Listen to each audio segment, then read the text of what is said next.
Gold nga, gold. Umikot. Ikaw daw, Brad, kadul. Malakas yan, no?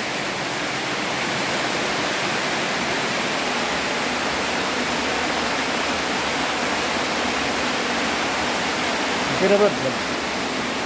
Tinesting po nila yan eh. Kung kami nagtutunaw ng ginto. Oo. Ngayon, binibili ito sa akin.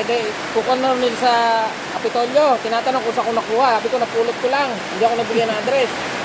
Ayan, meron silang binutang. Nasa counter, oh. Ayan, nasa sila yung binutang. Tutunawin doon nila.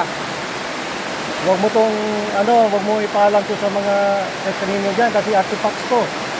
Kunin to ng museo, kawawa ka. Makasuhan ka pa nito. Dapat hindi mo ipalam sa mga tao. Wala nakakalam. Kita lang ba? Hindi na. Dapat kasi ka nang ilingin na pilit ko niya ba? Oo.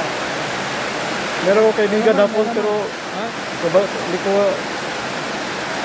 Eh, ba't nila kukunin sir na ako naman nakakuha niyan?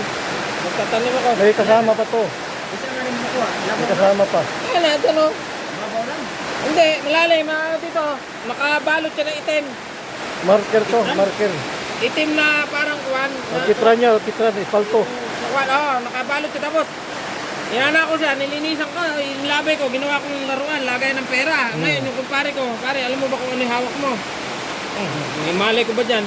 Di pinuntan namin, ginto pala. Ginto ka yan. Nilinisan mo yan? Nilinisan ko lang. Yung nakita mo kulay itim. Oo, itim yan eh. Ayan tinesting nila.